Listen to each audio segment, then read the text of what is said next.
You look at a map and you see a world. I look at that same map and I see a crime scene. For centuries, the architects of mainstream academia have carefully curated a narrative of slow, poetic erosion and accidental beauty. But the reality is far more clinical and infinitely more violent. What you call continents are merely the leftovers of a planetary-scale heist. The Earth is not a cradle of life. It is a stripped-mined corpse, a hollowed-out quarry left to rot in the vacuum of space. We wander through what we call forests, scrawny 30-meter weeds clinging to the delusion that this is the peak of terrestrial biology. It is a lie. The true masters of this world were not flesh and bone, and they did not measure their height in meters, but in kilometers. To find the primary evidence of this slaughter, you must look where the sun has bleached the truth bare. In the Mauritanian desert, there is a scar known as the Richat Structure, the Eye of the Sahara, a 50-kilometer concentric anomaly so vast it can only be comprehended from low Earth orbit. Mainstream geologists, desperate to maintain their fragile timeline, first claimed it was a meteoric impact.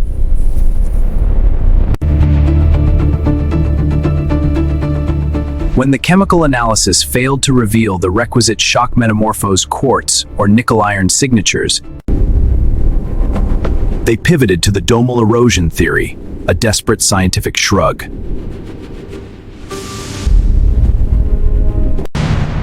But look at the satellite imagery with eyes unclouded by peer-reviewed dogma.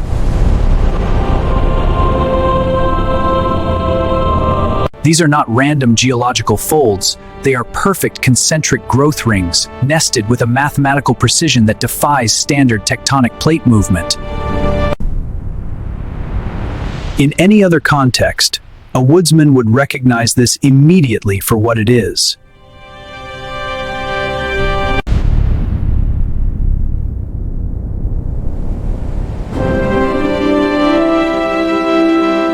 A transverse section of a stump.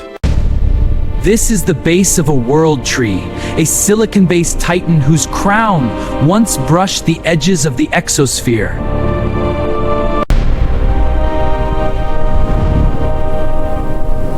The Richat Structure is a biological architectural failure of a grander design.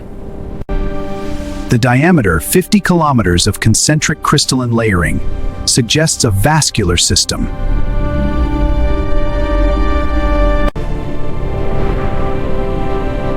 Capable of transporting nutrient-rich fluids against the crushing force of gravity at altitudes where the air turns to void. If this was the trunk, imagine the canopy. It didn't just provide shade, it regulated the ionosphere. But let's move across the Atlantic to the tepuis of South America, specifically Mount Roraima.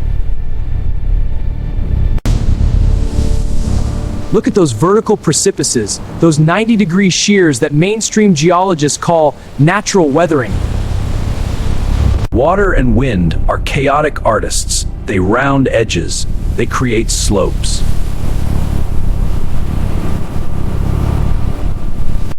They do not produce flat, multi-kilometer plateaus with the mechanical tolerance of a laser-cut silicon waver.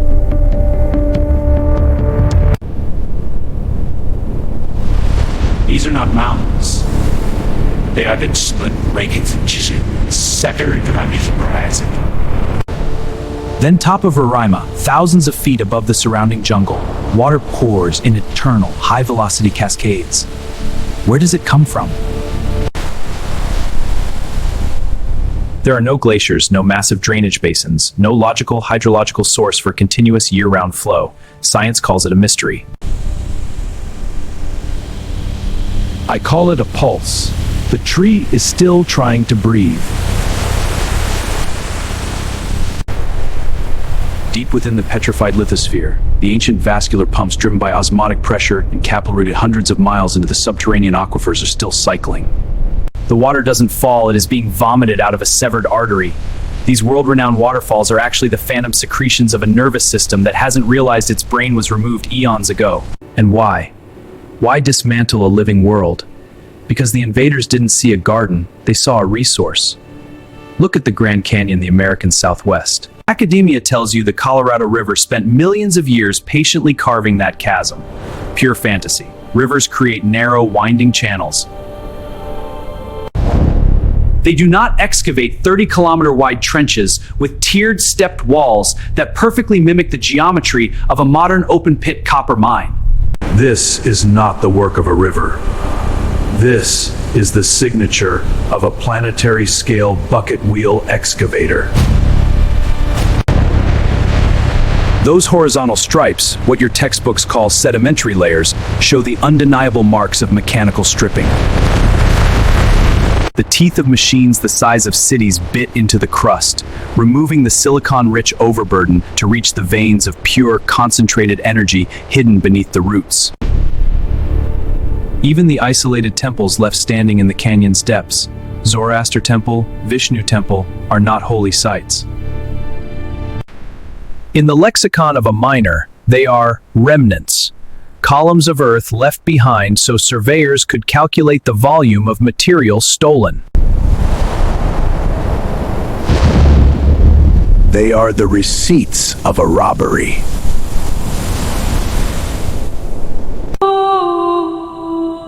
They needed the minerals, crystalline blood, and they left us with nothing but the dust. To understand the depth of this betrayal, we must look at what you've been taught to value most, the gemstone. Science insists that diamonds and rubies are the result of subterranean pressure and heat over eons, a fairy tale to explain why these treasures are found in vertical pipe-like structures that pierce the crust with surgical precision. These are not volcanic vents, they are the frozen vascular channels of the silicon giants.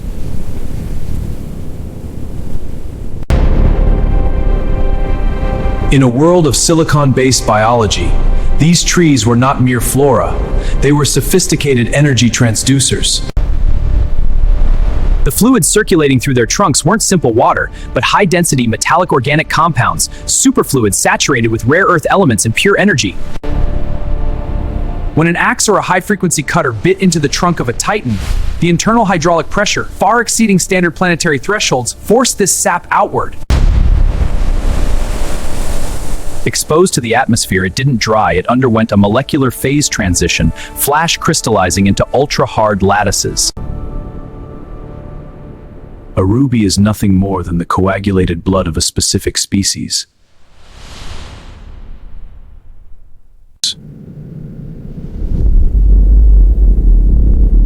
An emerald is the emerald green bile of another. And the diamond? That is the purest, most concentrated essence of a world tree's life force, snap frozen in a moment of planetary agony. We call them precious and rare, yet we ignore the obvious. Amber is admitted to be the hardened resin of modern carbon-based trees. Why is it so hard to believe that a silicon tree towering 50 kilometers into the thermosphere would leave behind a residue of equal hardness? We kill for these shards.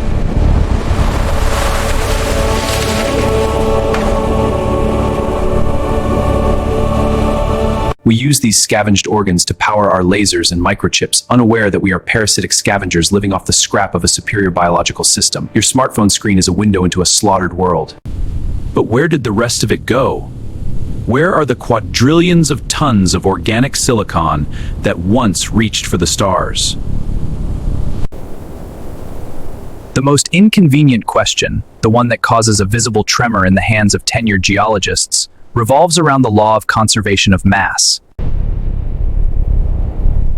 If these silicon forests once dominated the Earth with quadrillions of tons of matter, where did it go? Look at the deserts, the Sahara.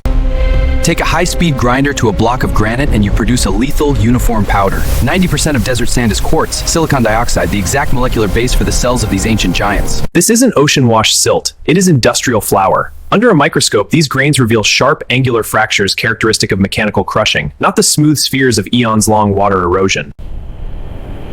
The invaders were efficient. They were domestic or extinction or brass or many TARDIS, and fed their doings feature back onto the skull crust. But if the surface was scrubbed, the roots remain. A tree 50 kilometers tall requires roots that pierce deep into the lithosphere. When they died, they left behind the voids we call caves.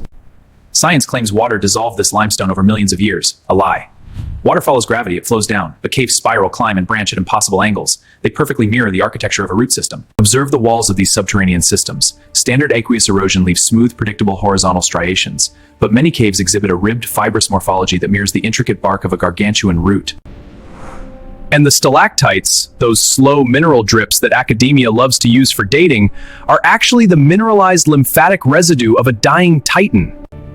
In the Nika Crystal Cave in Mexico, the massive selenite beams aren't mere geological accidents. They are concentrated pockets of flash-frozen biological energy, preserved in a thermal tomb. Even the breathing of caves, the rhythmic inhalation and exhalation of air, is the residual pulmonary oscillation of a planetary-scale respiratory system reacting to atmospheric shifts. Then there are the cities.